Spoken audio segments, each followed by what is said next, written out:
I forgot to put earrings on. Oh well. What's Hi. Good morning. Hello. Happy Thursday. And you'll note I'm not glaringly white anymore as of Monday. No. 2 days? Yeah, it was Monday. 3 I think. days. Yeah, it's something been like that. beginning of the week. Yeah, my girlfriend Julia for my birthday took me out to brunch at First Watch, which was super good. And then sorry, I'm turning my alarms off here. All of them are going off.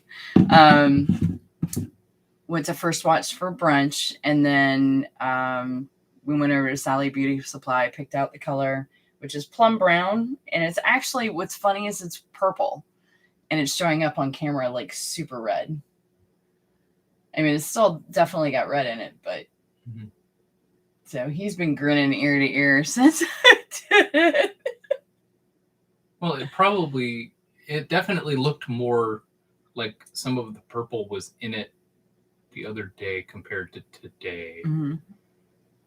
But yeah, I think it depends on the light, because a lot of the light is incandescent around here. It's those kind of off-white bulbs and stuff, so it's changing the color of your hair a little bit anyway. I want to get some. When you're outside, though, it's bright purple. as can be. Yeah. It's purple. Yeah. So, but Drax's going to join us. He's going to be about 20 minutes late. Oh, not to worry. But still waking up. Boy, yeah. Both of us slept. Well, I slept pretty good, actually. I didn't get to bed till 1. Because Drac and I were talking last night. I did a live stream last night, and Oxygen Not Included, which is an indie game by the same people that did Don't Starve. And so I was playing that, and I wanted to get some things. I wanted to get some stuff accomplished. So I didn't log off live stream until midnight. Which was awesome, actually. I listened the whole time. I normally right I do 12, it. So. Yeah, normally I do it till 9. But yeah, I wanted to get some stuff done. We ended up remaking the world like 3 different times. So the name of the world is Third Time's the Charm. And the other one was Dorky Burrow. Dorky Burrow. And then Bunny Town was the first one, but it just wasn't going anywhere. You need, like, that game is a learning curve. You seriously need to be able to study up on that to run it right, because it just, I don't know. It's just really, there's too many moving parts.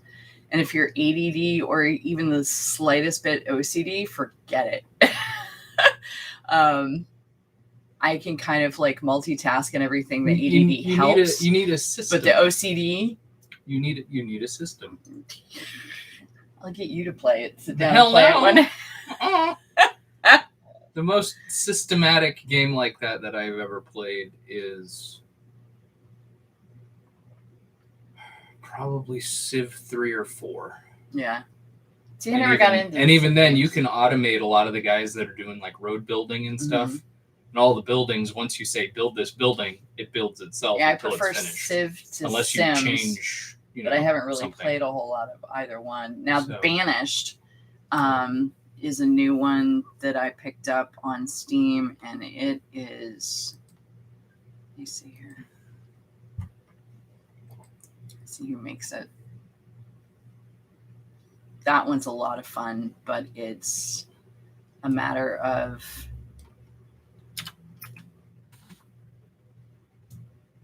organizing and getting people to, do things. But the biggest thing with that I have a problem with is trying to keep everybody from freezing to death. So not even whether or not they're eating, it's I can't get them to stop freezing to death. It's Banished. It's this one. So it's by, let me see.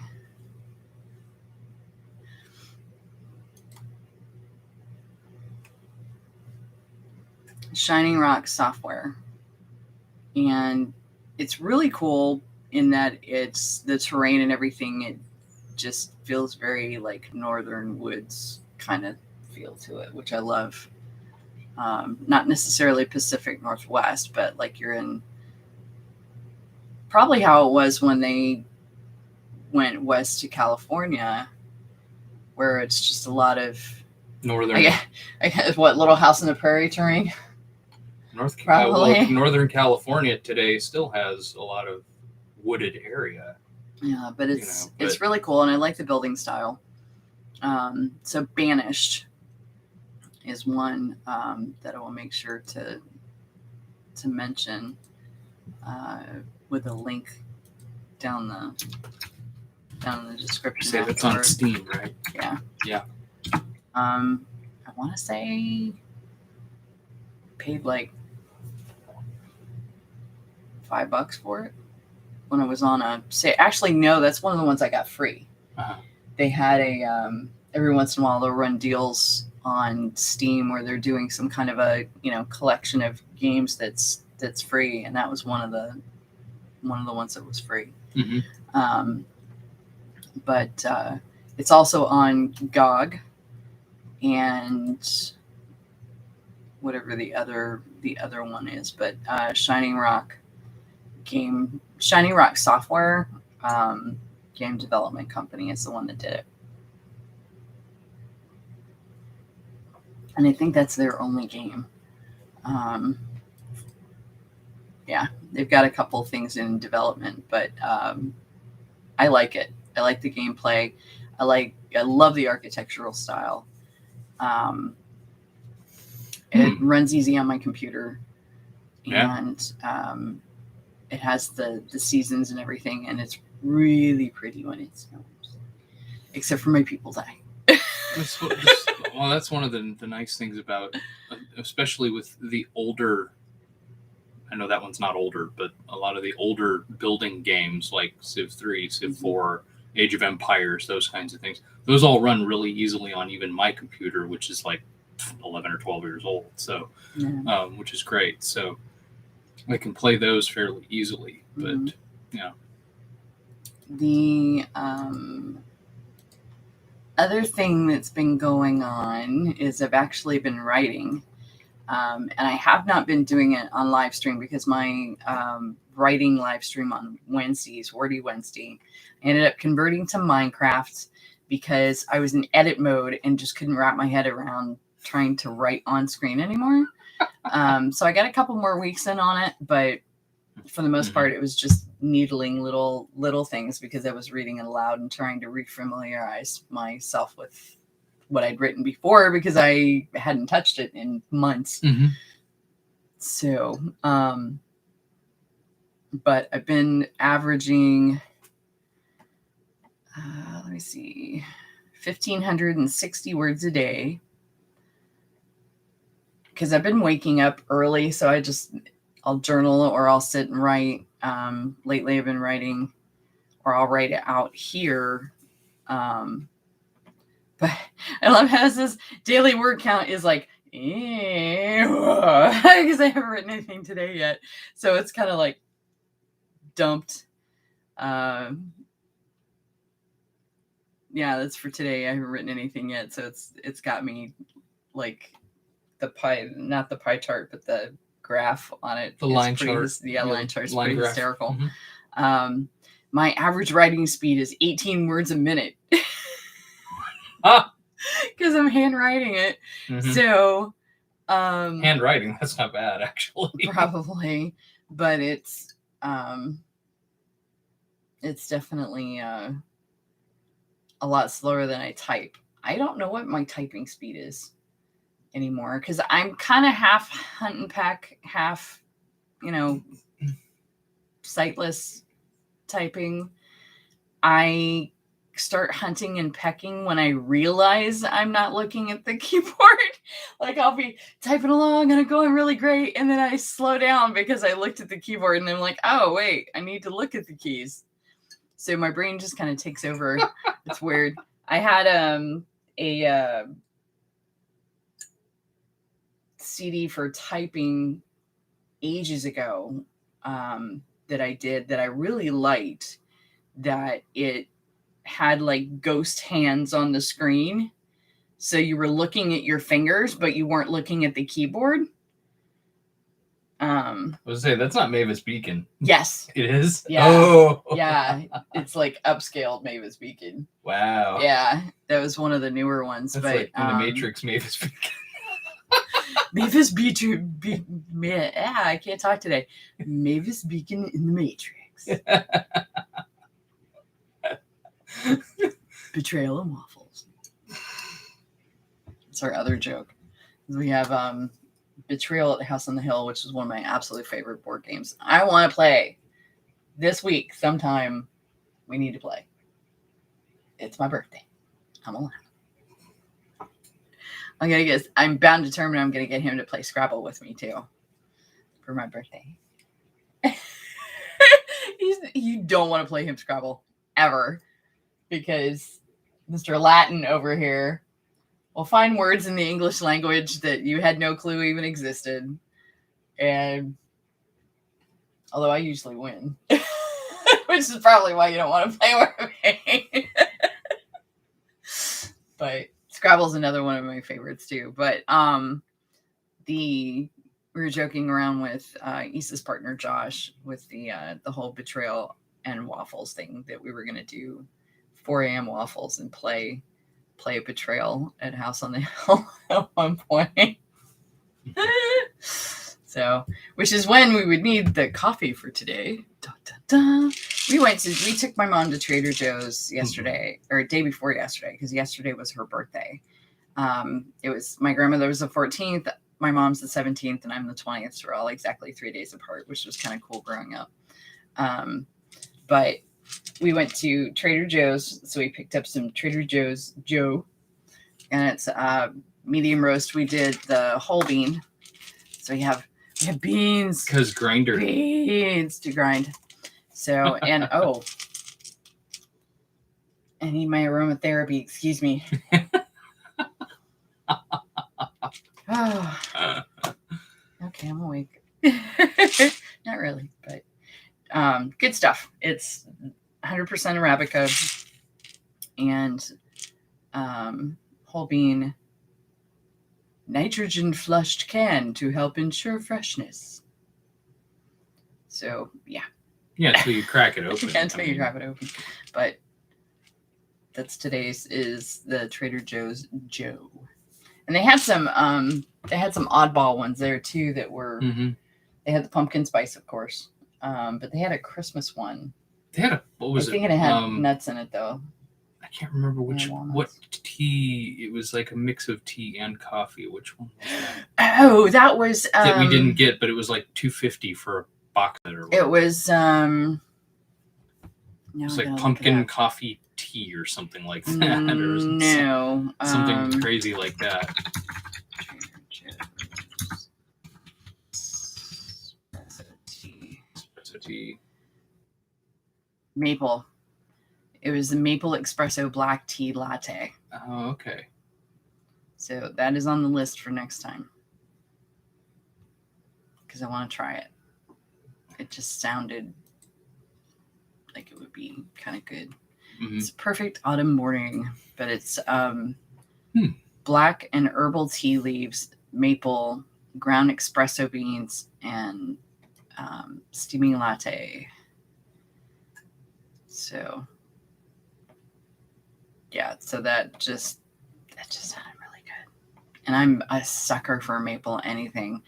One of my favorite, if I could only have one dessert, although I don't know, I really like chess pie. Chess pie is really good. Mm-hmm. We had a friend of ours that had a bakery up here. I don't think she's in business anymore, sadly. I don't know. But she makes really good chess pie. And it's kind of like a cross between, it has a consistency of pumpkin pie,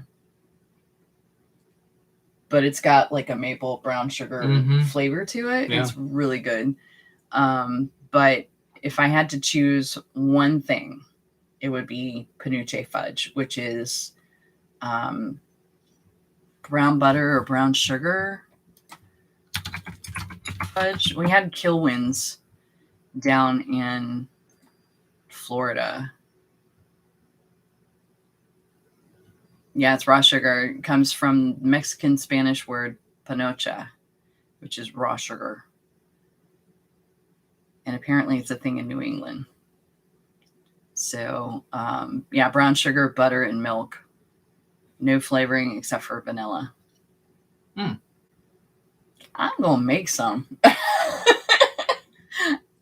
think we have brown. Yeah, do we have brown sugar? No, not right now. We don't. Oh, okay. I have to pick up the stick butter too. But yeah, the panuche is my favorite. The HuffPost. Yeah, I know. Like, what the hell is panuche fudge anyway? Only it was WTF. Cute. It's so good though. So now I have to. It says who invented? Portugal makes perfect sense. Popular in New England among Portuguese whaling families in New Bedford, Massachusetts, and Essex, Connecticut during the whaling period in the mid to late 1700s. So 1600s whaling interesting communities.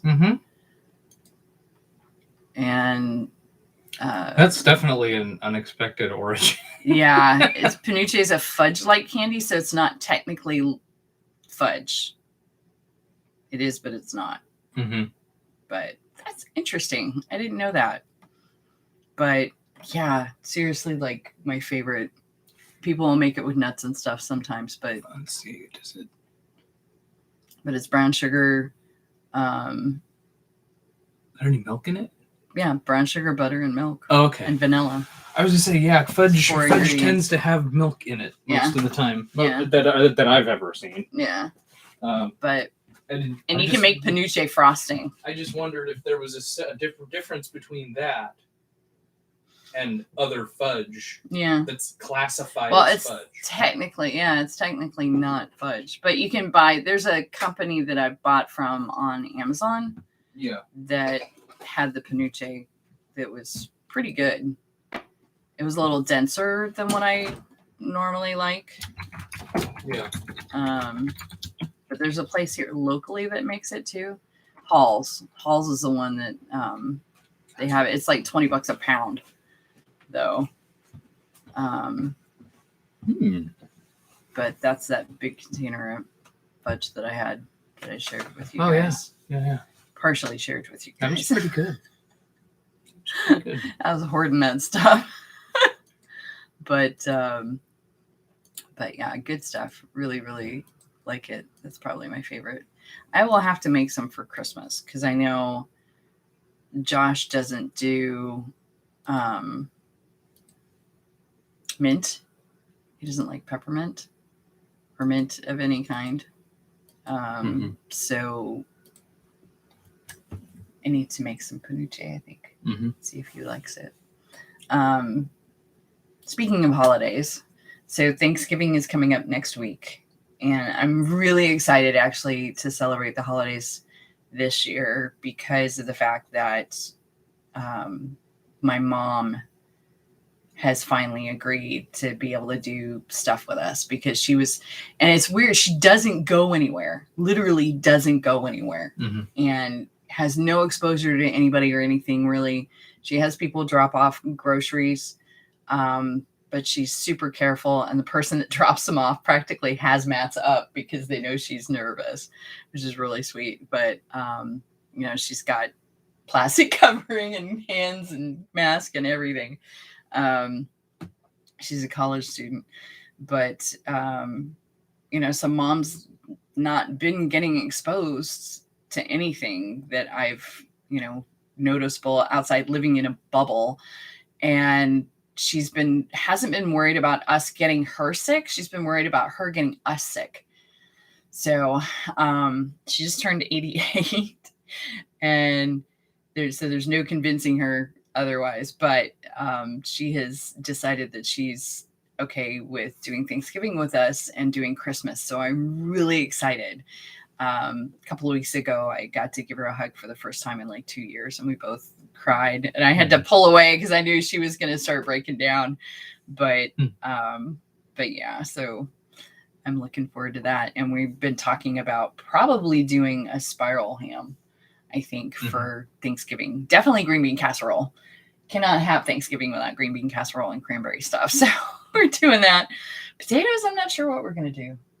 Sometimes we do sweet potatoes with the marshmallows because that's kind of like the family thing, for mine. Definitely stuffing. We actually picked up some gluten-free stuffing at Trader Joe's, so we're going to try that just because it's easier on my mom.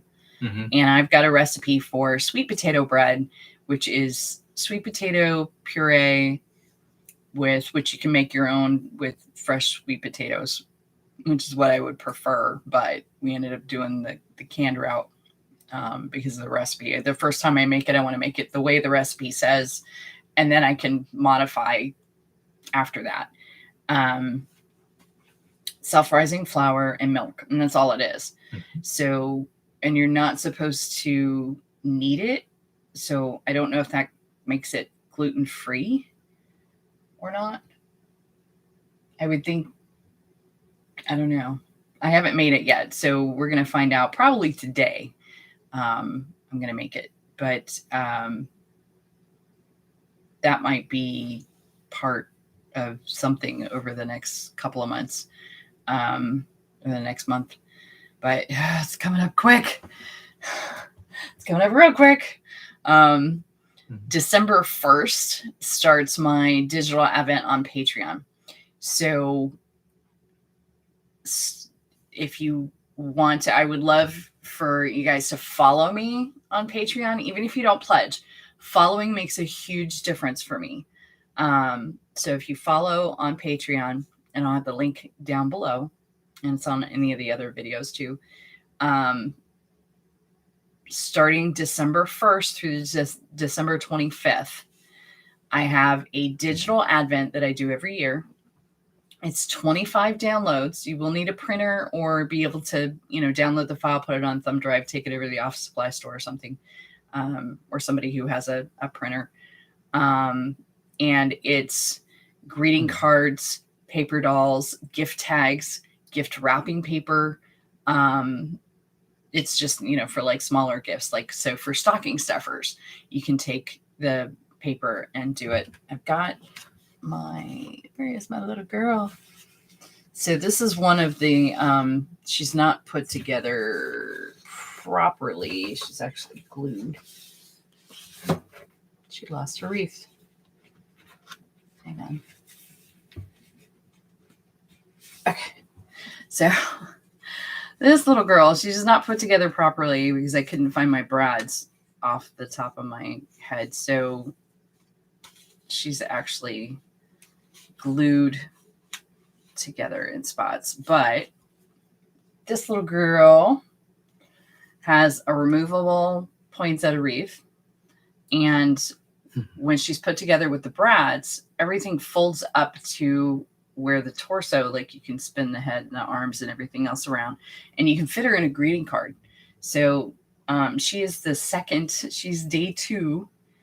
And so she is going to be one of the little goodies that you get. I'm debating on doing a greeting card, like a Christmas card, the first day. I think I might. And I'll show you guys the one that I did for us. And we have gift tags, which I did those on live stream the other night. So this is our Christmas card for this year. And that is one that I'm going to be giving you guys the first day. And it works for Yule or Christmas, whichever you celebrate. And of course, got the bunnies in there. Had to put the bunnies in there. And I've got a Danish star and a moth. And there's a pomegranate in the middle and mushrooms and flowers all over. So me and my botanical print thing, obsession, whatever you want to call it.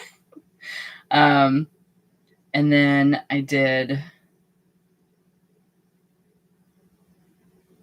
these, which these are gift tags, and I'll show you guys the actual tags. I've got some here somewhere on my desk. There they are. So I did black and white first, and then did a gray border.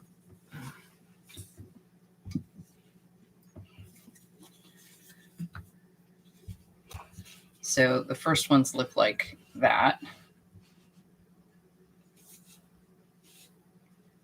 And then the second incarnation of it has the gray border, which my daughter and I both like. So it's got green in there with the gray border. And then what I finally ended up with was just all green.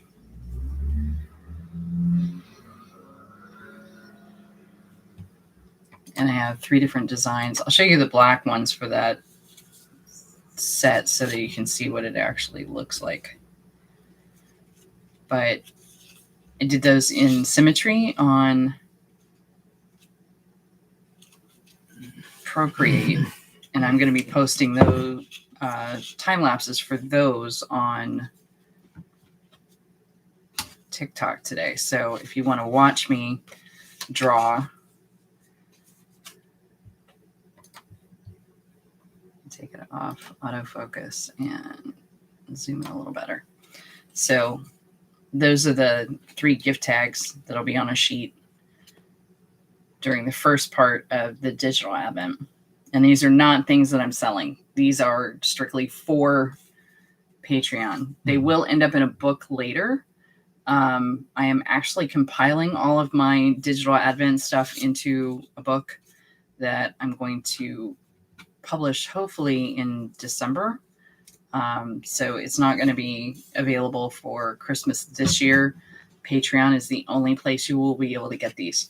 So if you're interested, that's the place to go. And there's a link below for that I will update after stream. But that piece should already be up there. But that's at my $10 level. And anything when you're doing Patreon, whatever the way I have it set up in particular is because not all Patreon creators will do this. Most do, but if you sign up like the $10 level, you're going to get everything for the $5 and the $1 level. So you'll get everything for all the levels up to that. Mm-hmm. And I also have one thing that I've got a couple people probably jumping in on for December is I have a $60 Rent-A-Muse. So if you ever need somebody to brainstorm with, character building, pretty much any skill set I have, you have access to for an entire month at the Rent-A-Muse level. So you basically rent my brain for a month for as long as you need. I've had a few people do it on the side where it hasn't been on Patreon. So they're going to start converting over to Patreon for that. But so that's coming up this Saturday, 12-hour stream for my birthday. Mm-hmm. So I'm going to spend my birthday with you guys, 10 a.m. Eastern Standard Time to 10 p.m. Eastern Standard Time for 12 hours. I will be arting and gaming and probably doing the art will be probably related to the digital advent. So you guys will get to see me do that. I might actually do some hand sewing because I've really been wanting to sew lately. And I don't have a way to set up my sewing machine. My sewing machine would wreck my desk. And I don't want the vibration from the machine with the computer and everything else. It'd be like an earthquake. But I might do some hand sewing because I have the Yeti and the bunny still to make. The Yeti's on canvas, so that'll be easier to do. So I might do the Yeti. So some of my characters I've made into plushies for being able to, have kits and different things for my children's books. Can't talk today. Children's books. And so with Christmas, I get kind of hands-on on the crafty stuff. I always want to like hand make ornaments and do different things. And we're going to have a big size tree this year. If I have any say in it, even if it's fake, I don't care. I just want a bigger tree because we usually have a little one named Wilson. Wilson. That's actually the brand name. It's a Wilson tree. It's about not even 4 foot tall. And we usually will put it on the coffee table and put presents around it and that kind of thing. And then the presents will go off the table underneath and everything else. But he's a lovely little tree. He may end up in our bedroom or something, but I'm wanting to go bigger this year just because we're reorganizing the living room. I've got my bookshelves in there now. I'm going to get a low seat chaise. So I'm going to have a chaise where I can get comfortable and get my legs up and sit and draw on my iPad.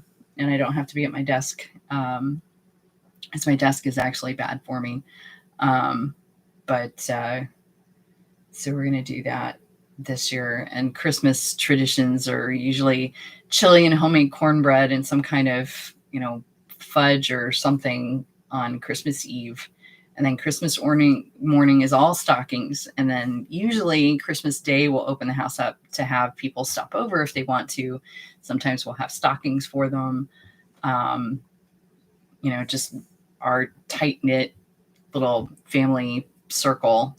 So Isa's dad and my mom will be with us this year. And then we're going to do some of the stuff over there at his new place, and mom's just going to kind of get drug around to both places this year. She doesn't want to try and do anything in her house, but it'll be fun. I think it's going to be good, but I am a staunch, Thanksgiving evening or the next day. Christmas carols are allowed and we start decorating. I know Josh's family does it Thanksgiving night after dinner. And we typically, sometimes we'll have our stuff out, but we'll usually start decorating the next day. And, but I'm totally cool with Christmassy stuff at Thanksgiving. Before that, no. We put try not to do that. My entire block when I was in school, when I was in high school, there were houses on that block that were in the newspaper. They were that decorated. They would start at the beginning of the month. Yeah. They would start at, like. I didn't have like to. You have so much stuff. The weekend of Thanksgiving, they'd start putting stuff up, and they'd have everything put up within 2 weekends. And then after that, it was just everybody coming in from out of town to look at the houses, after that. And then like the 1st of December, they would run an ad in the newspaper. The guy would come out to, the photographer would come out to see the houses and everything and photograph them and feature them in the paper and stuff. So yeah, we had, like I said, crazy. We had one in Altamont Springs that I don't know if they're still doing it or not, but they were doing it up until Isa was little, I think was the last time we went and saw it. But their house is set back off the street. So they have a huge front yard. I mean, it's literally like a half a minute to drive up the driveway to get to the house. And their entire yard is covered. Their roof is covered. The entire house, everything, all the stuff in the windows inside is just Christmased out. And they bill it as the North Pole. They have fake snow.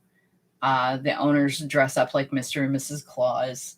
And they were always in the news. And they had a line of people.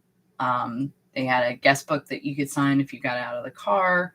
They had, all the motion stuff. They didn't have, this was before they started coming out with like the polyester blow up stuff. You know what I mean? The vinyl. So these were like animatronic kind of decorations and kind of like what your dad and you built with the elf He workshop. didn't build them. He bought. He Or the elf's set workshop up or whatever. Well, yeah, but we didn't buy. We didn't build those. Okay. They were ordered. Okay. And then they were put They out wood? in our yard. Were they wood or? Multiple materials. Oh, okay. With so it was clothes like, and, you know, oh, okay. So it was hats like, and everything. And I think I know which they one you're moved. talking They were about now. animatronic. You know, Yeah. they moved. They'd be like working with the tool in their hand, you know, or whatever. We'd put them up to make them look like they were doing different things. So what's your favorite Thanksgiving tradition? Other than food coma and leftovers. I don't really have one. What's your favorite food, Thanksgiving food? If you could pick one, only one that you had to Mashed potatoes and gravy. mashed potatoes and gravy. Yeah. With me, it's got to be gravy casserole. Put that right on top of my turkey. And yeah, but no, put if you the only gravy had on top of no, everything. if you only had one item. If you only had one item that you could do. Well, how does that make sense? How do you have mashed potatoes and gravy if you only get one item? Well, it's mashed potatoes and gravy would be an item. Okay, well then there you go. But okay, but no turkey to put it on. Okay, fine. So what would you do? Would you do the turkey or would you do the mashed potatoes? Complicating your life. Had Complicating your holiday. Had plenty of years where I didn't eat turkey on Thanksgiving. Come on. Okay. Please. Yeah, green bean casserole. It's like I was a college student. I have had years I didn't have turkey. Oh yeah. You know. Ramen noodles. Yeah. What's your favorite Christmas food that Issa makes that we make?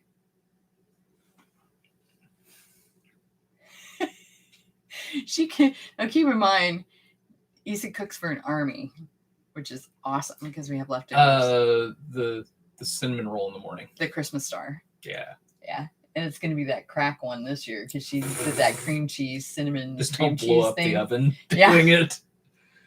I had to scrub the blueberry from those tarts last time. That was a nightmare. That took like 2 hours to scrub off of there. Yeah. The cinnamon star is probably my favorite too. Yeah. She does this gorgeous cinnamon star that we've seen the recipe a few places, but the first time she did it was perfection. Mm-hmm. And let's see if I've got a picture of it. It was amazing. We do it every year. The last one actually that I have a picture in here is the Holo Bread that she made. So she actually made this one around Easter. It was a Holo Bread. It was amazing. So imagine that as a star. And then we do a 9x12 quiche. And because there's usually more than just us here. The Christmas star. She did a cookie. She did blueberry hand pies and a pie one year because our friend Joe was with us. And Joe's a blueberry holic. So we did that. But yeah, the cinnamon star is the prettiest. And it's huge because she'll make it and it's this big, huge round. It goes right off the. It comes the off that big Wilton pan. Yeah, we need to get her around specifically for that. A big round pan or something with taller edges. Yeah. Edges. Yeah. Eds. Taller edges. Yeah. Taller sides. Have some more coffee, honey. I've had like I know. a cup and a half. So books. I'll let you go first if you want. Last week on the recording, one of the things in our news was Hyperion is being made into something. Yeah. A film, a TV series, whatever they're. I think they're doing a film, and everybody's hoping they'll do a series. Yeah. Here's the thing: the TV series would make more sense because it's all individual stories. But it's structured kind of like you're reading Canterbury Tales, but it's written in novel form. It's not written in poetry form. It's written. He calls it the cantos, but they're not poems. They're stories. and it's one long running story. These 7 pilgrims are seeking the Shrike, which is the big black guy on the cover that's really scary. Some people worship this thing, some want to kill it, whatever. Some seek enlightenment from it, whatever.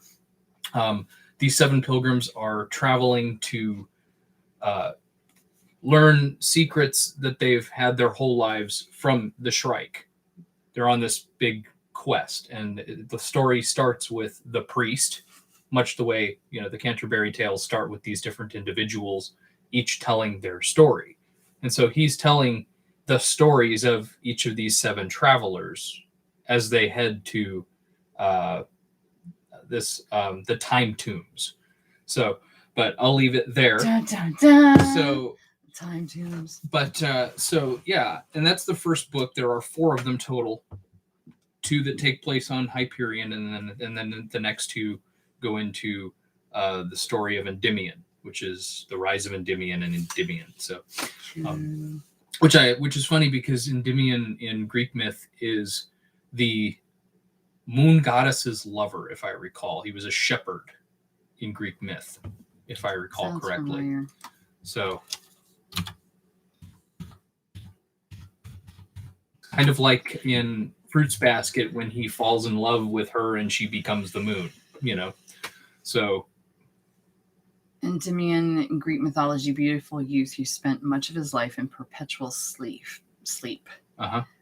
Was loved by Selene, the goddess of the moon, who visited him every night while he lay asleep in a cave on Mount Latmus in Caria. She bore him 50 daughters.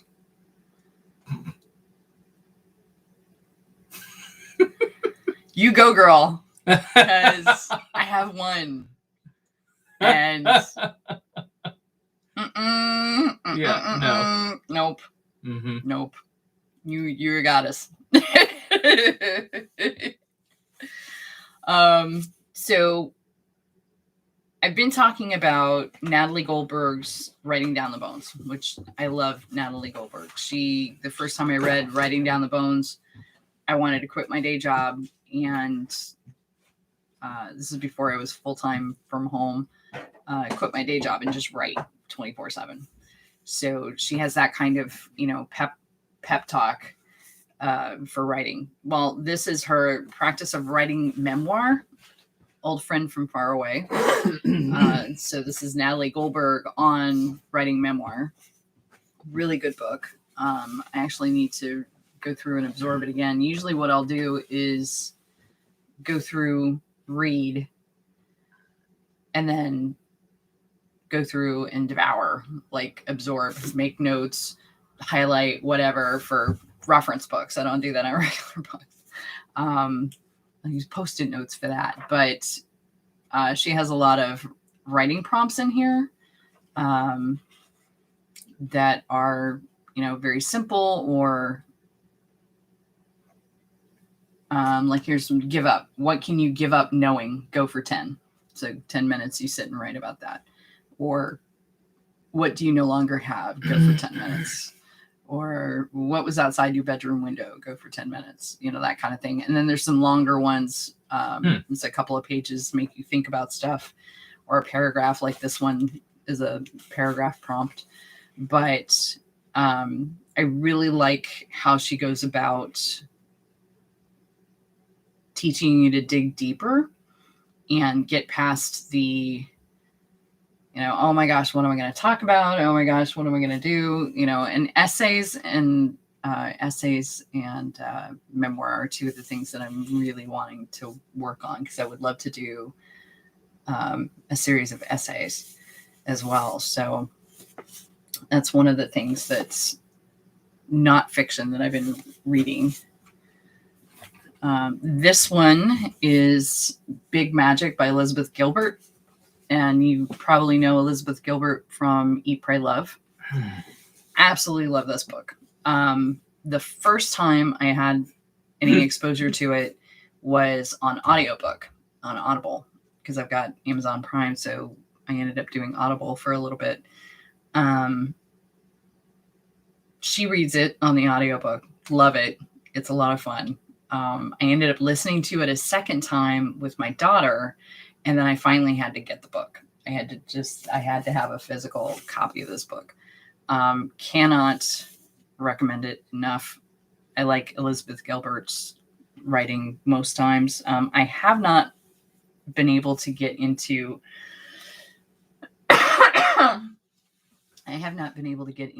reading Eat, Pray, Love. And I think it's because I saw the movie first. I have a harder time. If I've seen the movie already, I have a harder time connecting with the book. Gotcha. So I've tried to read the books first, like Twilight. I devoured Twilight and then saw the movies. And then we're like, Eric's Chinese. When is Eric Chinese? No, I mean, there's a lot of things in there that they only have seen changed the a few film, things. then You wouldn't know anything like, about who cares? Yeah, but it was a trip anyway. But yeah, it was just, there was a few differences. They always change it, and I understand because you're dealing with a different crowd. You also have to pull people in more. There's more risk money wise. And so you have to keep the drama going, and you have to, keep the momentum and everything, intrigue and suspense and all that, and more involved. So they have to change things sometimes. So I get that. But yeah, this one of her section on fear in here,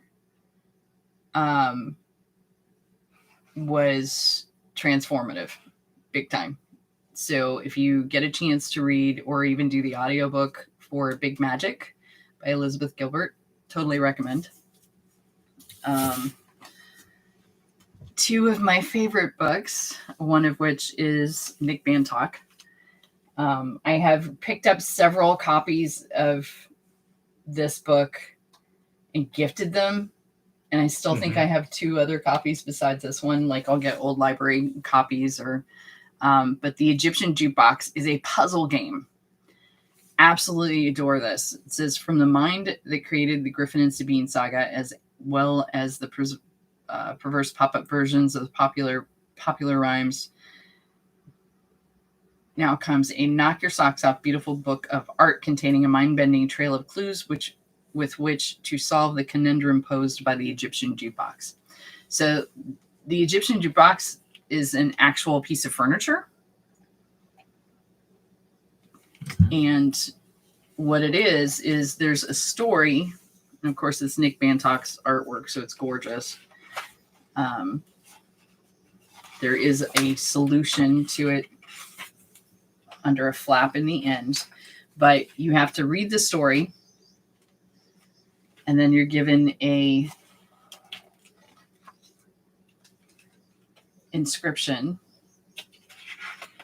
And then for each drawer, you have a part of the story. The drawer itself, which is the puzzle box. A description of all the items. It gives you a little chart with all the items listed, what they are, and the riddle. So there's 2 puzzles. There's line, word, date. This is a clue.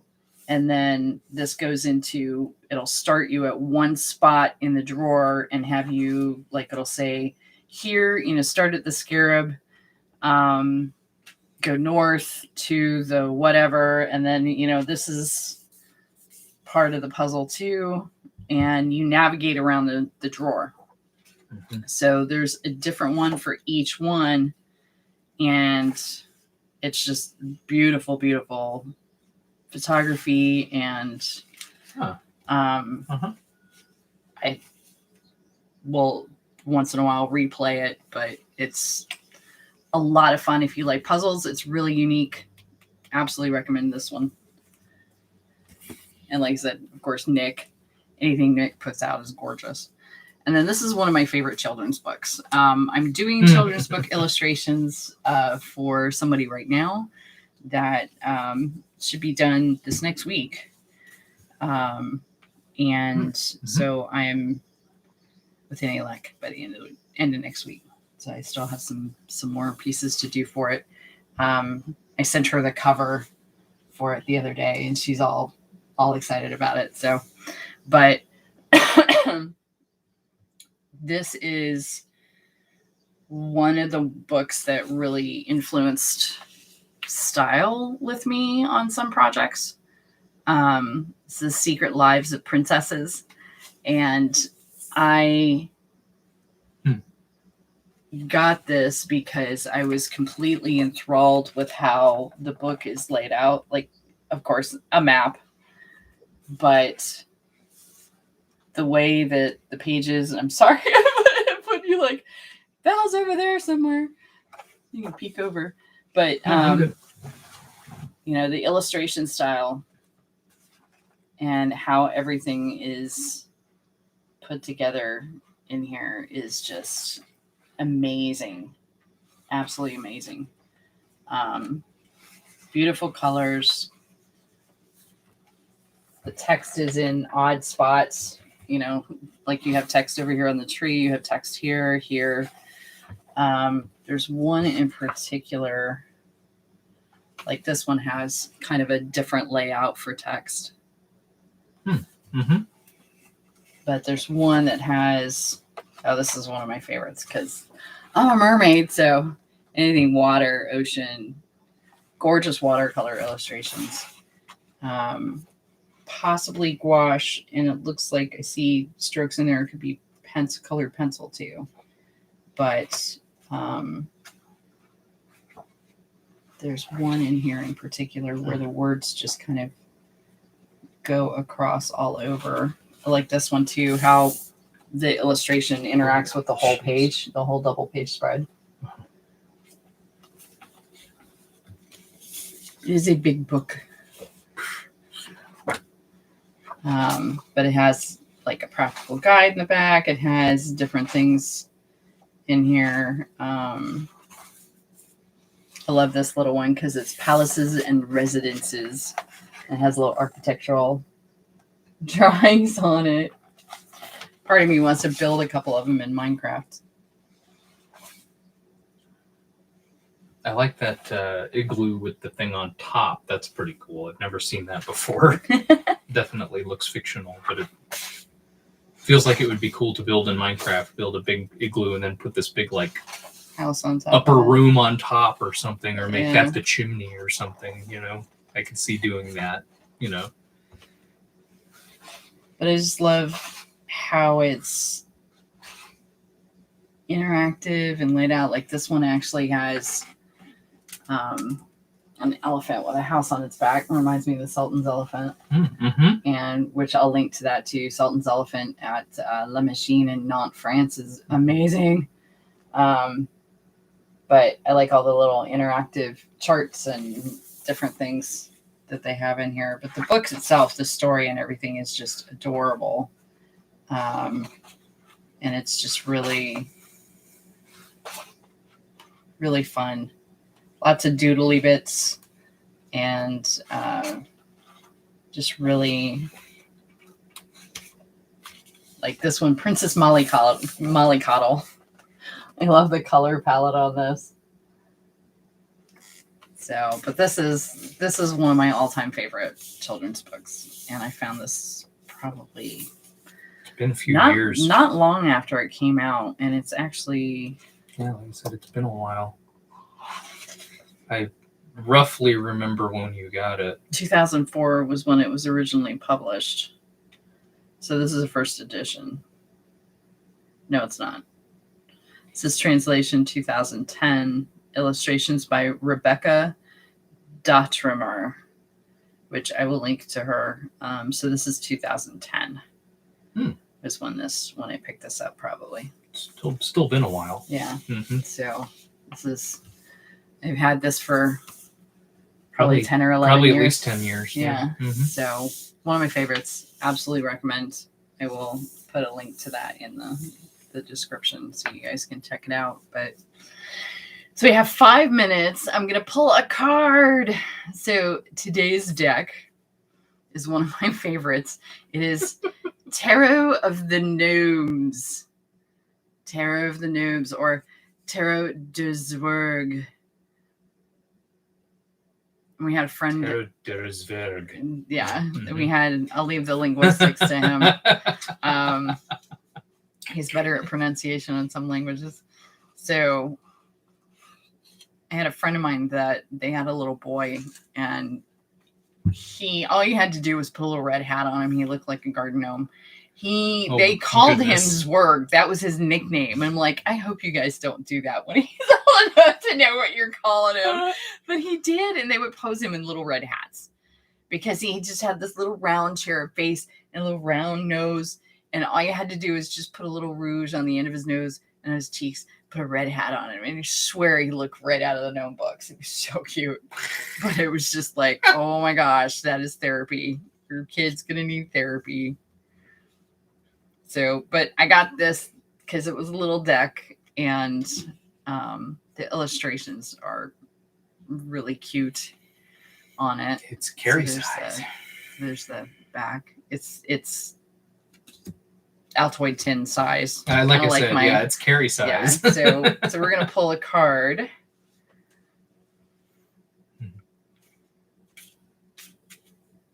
Or it's gonna throw one at me, which is what most of my decks usually do. It tends to do.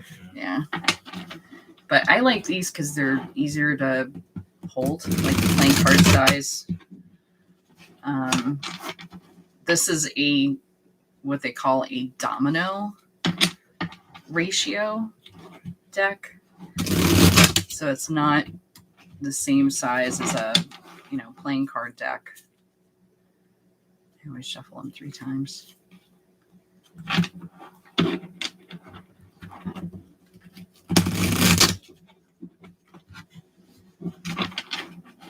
But these are definitely easier to handle than the big tarot decks. Because I was doing a reading the other day, and the deck was so big it was hard to get a finger around. Okay. So we have success. El suceso. So this is our card for today. Let me get the focus in on here. So this is our word for the day is success. Let's take a look at the meaning for that. It's pretty straightforward.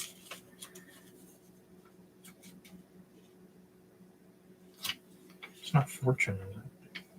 I'm pretty sure that's what it is, but the successo.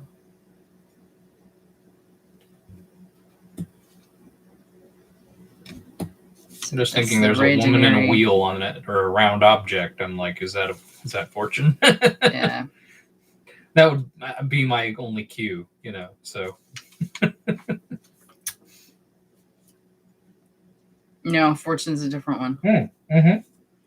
So this is King of Coins. Oh, okay.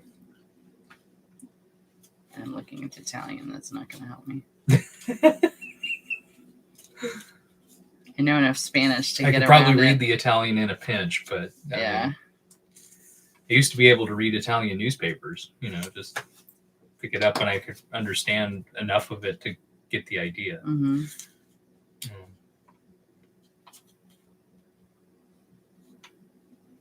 And part of it is in Italian, part of it's in German.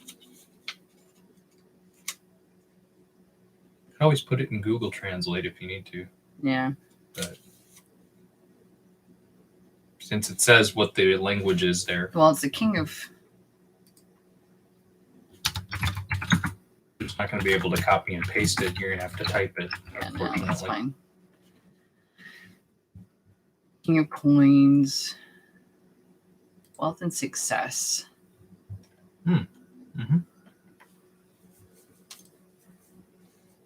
Representing the energy of a king, this card is the suit of coins or pentacles displays one who has accomplished a lot in life and has arranged his or her affairs so that he has much good to show for it.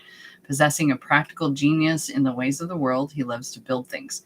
Because he's so good at deal making, this character is privy to the biggest deals in town. He has the power to make or break people financially. Although this does not always win him love, it certainly wins him respect. So that is basically, I would say, confidence. Project all the confidence you can muster as if you already know your plans are working and your goal is secured. So manifestation to me, manifesting success, knowing that you have what you need inside you already, and visualizing that you've won, visualizing that you're successful. And since you're already, visualizing it and you've already done it, then doing it is a little easier. Mentally, at least. But it's not the fortune card. It is success. So this is our King of Coins. Manifest the crap out of it card. Is how I interpret it for that. So it is the end of our time with you.